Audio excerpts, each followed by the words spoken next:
You're listening to an Ono Media podcast.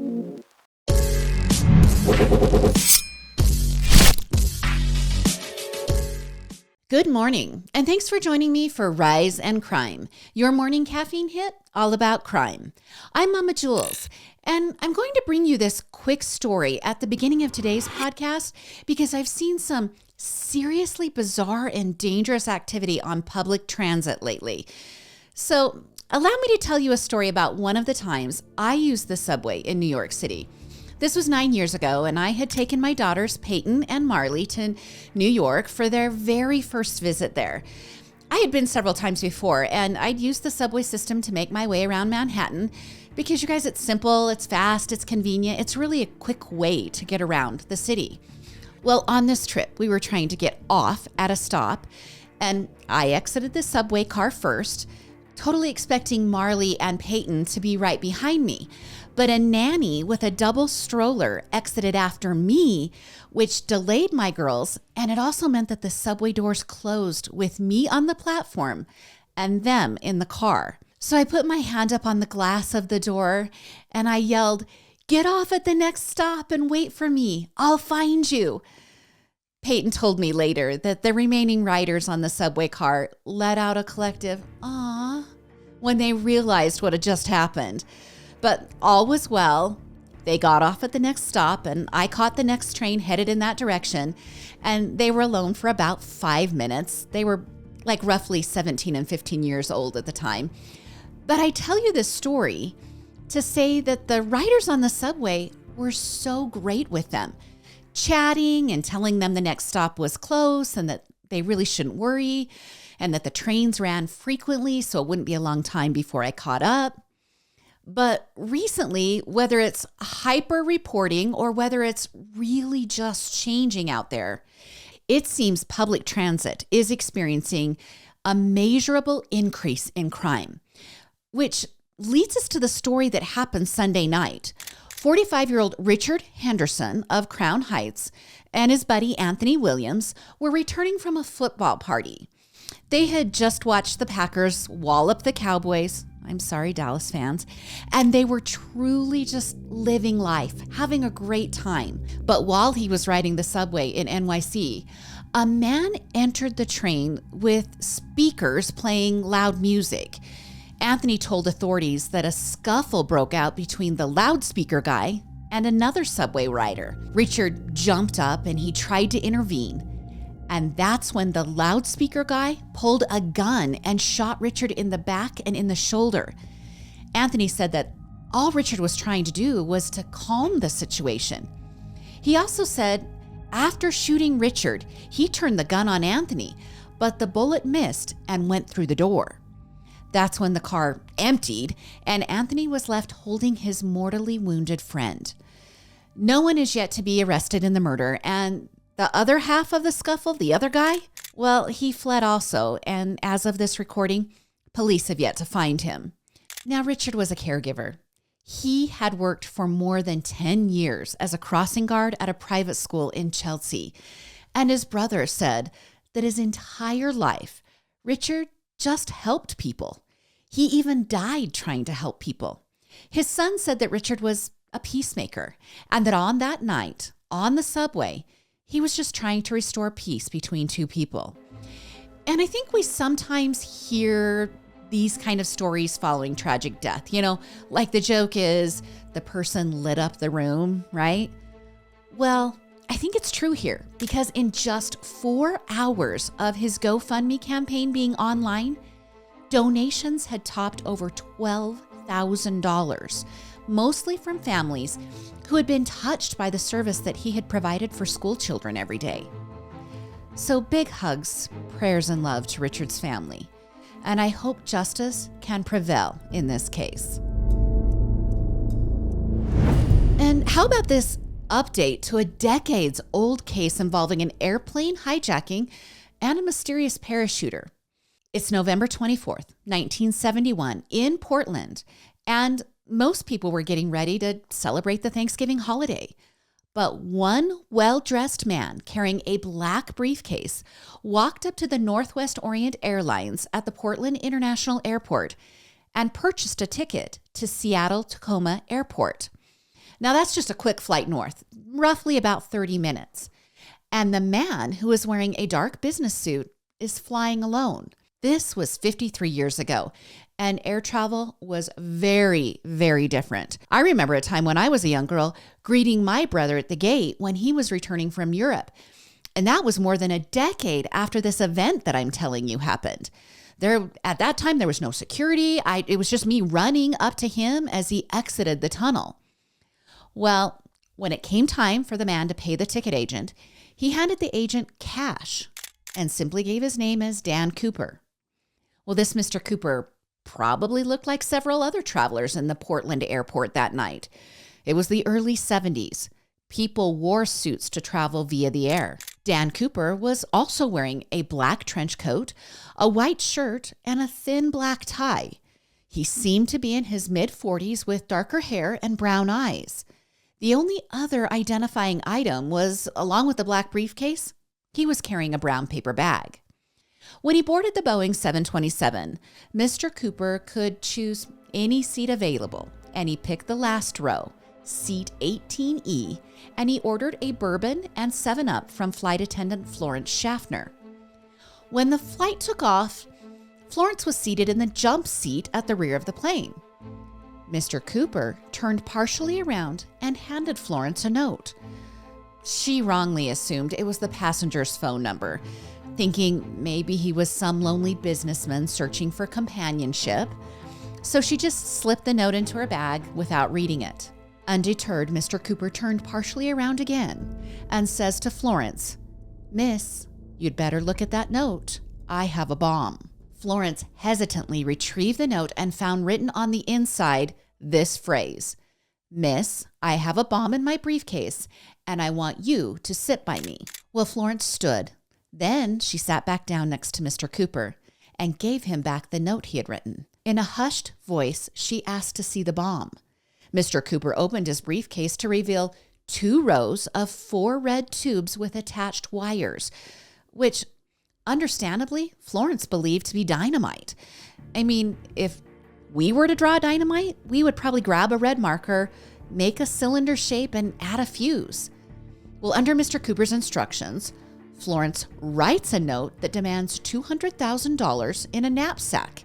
He also wants 2 front parachutes, 2 back parachutes, and he wants it all delivered by 5 p.m.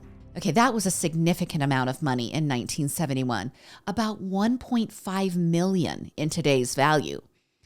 But why 4 parachutes? Well, it seems Mr. Cooper was implying he wanted a front and back parachute for himself and 1 other person, presumably a hostage. Florence transfers the note to the cockpit, and Mr. Cooper's plan rolls forward. Florence stays in the cockpit, and another flight attendant named Tina Mucklow sits next to Mr. Cooper for the rest of the flight to SeaTac Airport. Mr. Cooper relays more demands to Tina. He wants the fuel trucks to meet the plane when it lands, and he wants all 36 of the other passengers to remain on the plane. He says he will release the passengers once the money and parachutes are brought on board in Seattle. So I find this next part of the story so crazy. It's a short flight. Remember I said half hour. Mr. Cooper doesn't have a lot of time for those on the ground to secure the money and get the parachutes. But they actually make it work. The president of the airlines authorizes a wire transfer of the money, and he also orders all the employees to comply with Mr. Cooper. For 2 hours, the flight circled the Puget Sound area, and that allowed time for Tina and him to chat. During that time, Mr. Cooper talked about the area they were flying over, revealing that he was clearly familiar with the landmarks. He noted an Air Force base and remarked that it was only a 20-minute drive from that base to SeaTac Airport. Now, all of these context clues about Mr. Cooper were guiding Tina to understand who the hijacker might be. Tina said Mr. Cooper wasn't nervous or rude, but instead was polite during their conversation.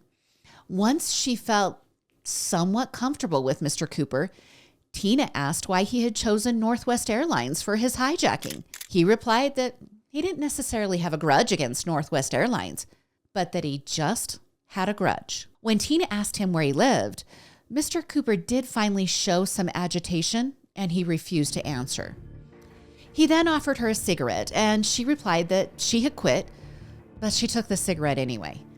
That's another throwback, right? I mean, smoking on a plane? Completely unheard of for several decades. Well, at one point, a man wearing a large cowboy hat stood up and quizzed Tina about the supposed mechanical issue that was delaying their landing. See, that's what everyone else on the plane thought was going on. They didn't know about the hijacking. But Mr. Cooper was annoyed and asked the man to return to his seat. The cowboy complied, and Mr. Cooper looked at Tina and firmly told her that if the cowboy hat man was a sky marshal, she should make sure she puts a stop to his questioning. Again, you guys, that's another context clue that Mr. Cooper knows about flights. Well, finally, at 5:46 in the early evening, Flight 305 landed at SeaTac. Mr. Cooper agreed to the position on the runway where the plane was stopped after the landing, and he had demanded that the money and parachutes be delivered by only one employee of the airline. As the employee approached with the demanded goods, other employees attached the staircase to the front entrance of the plane. Tina left her seat next to Mr. Cooper and descended the stairs, retrieving the items from the employee. She carried the 19-pound bag of money to Mr. Cooper. Once he had the money and the parachutes, Mr. Cooper instructed Tina that the passengers could be released and that they should exit the plane. All the while, he is trying to lighten the situation by offering to tip the airline crew. Okay, they all deny his money because airline policy was that they don't accept gratuity. As Mr. Cooper is completing his plan, he isn't really satisfied with the cloth bag the money is delivered in. He uses a pocket knife to disassemble a parachute and use the bag from the parachute to store the money. Okay, two things here. He has a pocket knife. Again, a throwback to previous flying experiences. And the second thing, he is now telegraphing that second parachute was just a way to convince employees not to fiddle with the parachutes in any way. If he was going to take a hostage, the FBI and the airlines aren't going to rig a parachute to fail. All right, the next actions by Mr. Cooper telegraph even more about his true identity. He supplies an exact flight plan to the pilot. Okay, that plan included the concept that the flight gear must remain deployed and that the wing flaps must be lowered to 15 degrees and that the cabin must remain unpressurized. And here's a crazy thing.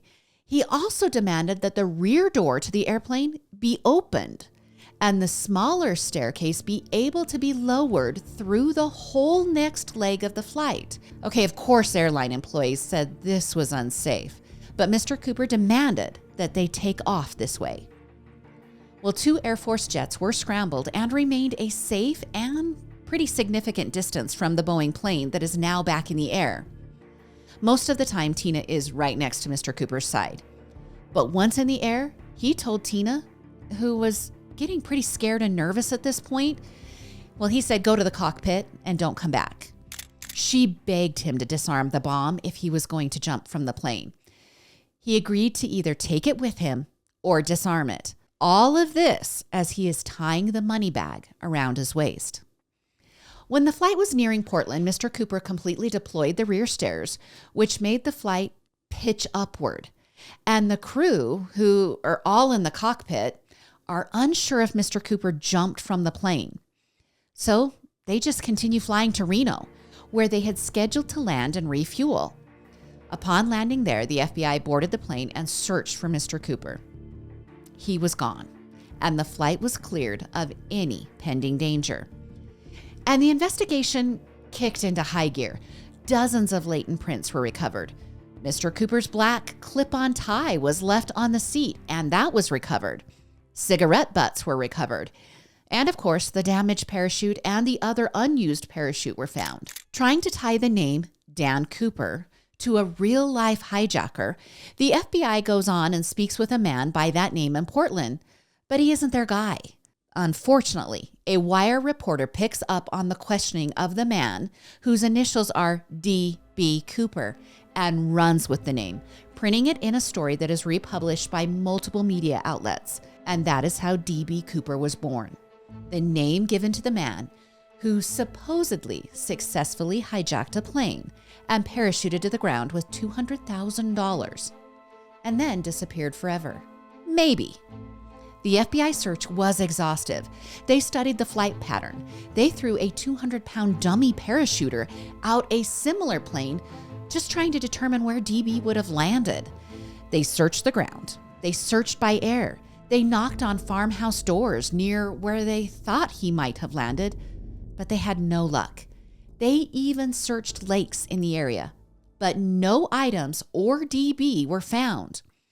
On 2 different searches in the spring of 1972, over 200 soldiers and FBI teams canvassed the areas. Still, nothing was found. Over the next 3 years, none of the money, marked with specific serial numbers, seemed to enter the currency system. So, if DB survived, he wasn't using the money in any large amounts and in any large businesses. The most movement in the mysterious case surfaced in 1980, so that was 9 years later, and it was provided by an 8-year-old. See, Brian Ingram, the 8-year-old, was camping with his family on the Columbia River, and he was raking the sandy riverbank in order to start a campfire. That's when he uncovered 3 packets of the ransom cash, still bound by rubber bands. Now, the money totaled $5,800, and the bills were heavily disintegrated from the exposure to the elements. But all this did was cause more confusion. First off, where the money was found led investigators to change the potential drop zone of DB. Also, the money seemed to have not been in the river immediately following the drop from the plane. It was as if maybe it had been kept secure until possibly springtime of that next year. So this, along with evidence that a small convenience store in an unincorporated area of Washington had been robbed of survival supplies, but not of money, well, all of that led people to believe DB had completed the skydiving event successfully. But I'll tell you, plenty of people say he didn't, including the FBI. They felt that his unfamiliarity with the parachutes and the terrain that he landed in would have prevented him from surviving. But numerous private groups and individuals have searched for clues over the years. 3 composite sketches have been released. They were developed from the many people who came in contact with DB that day before Thanksgiving in 1971. Some of the slight tweaks between the sketches include a less angry expression from sketch 2 to sketch 3, and also a darker complexion that might resemble Mexican-American descent. And the men that were interviewed on that day, well, they seem to describe DB as slight or smaller, but the women who were interviewed described him just a touch taller and heavier. Profilers said he probably smoked about a pack a day. That's due to how many cigarettes he smoked on the plane. They also theorized he was active and athletic and that he somehow worked in the military or in the airline industry. He seemed to have a higher intelligence level due to his vocabulary, and that he most likely committed this crime alone. They're saying there was no accomplice waiting for him on the ground. Now, one of the biggest giveaways to him potentially working in the airline industry was that he knew the staircase could be deployed during flight, and that he also knew the cockpit couldn't override the deployment. He also knew a clear flight pattern that would aid him in jumping from the plane. Now, despite the FBI saying that DB couldn't have survived the jump, multiple suspects were investigated and most were eliminated. But one that never quite left the list was Vince Peterson, who died in 2002. So why has he continued to pique the interest of investigators all this time? Well, it all comes back to that black clip-on tie that was most likely purchased from J.C. Penney for $1.49, and it was worn that day by DB. And that brings us to the update in this case. Scientists have pulled more than 100,000 particles from the clothing item, and with today's technology, scientists are able to trace 3 specific elements that were pulled from the tie. The evidence, made up of stainless steel and titanium, has led investigators back to a Pennsylvania plant called Crucible Steel. In the 1960s, Crucible Steel was the major player in the airline industry, and specifically the main supplier for Boeing aircraft. So you're sitting here thinking, that company's in Pennsylvania. This crime occurred in Washington. But you got to remember how DB could look out the window and identify the landmarks, including the Air Force Base. Well, the Pennsylvania employees often traveled to Seattle to work with Boeing, and the timing of the hijacking is very suspect. Boeing was booming in the 1960s, but in 1971, Boeing had a significant downturn, and the hijacker had mentioned that he had a grudge. And Vince Peterson, well, he was a titanium research engineer for Crucible Steel.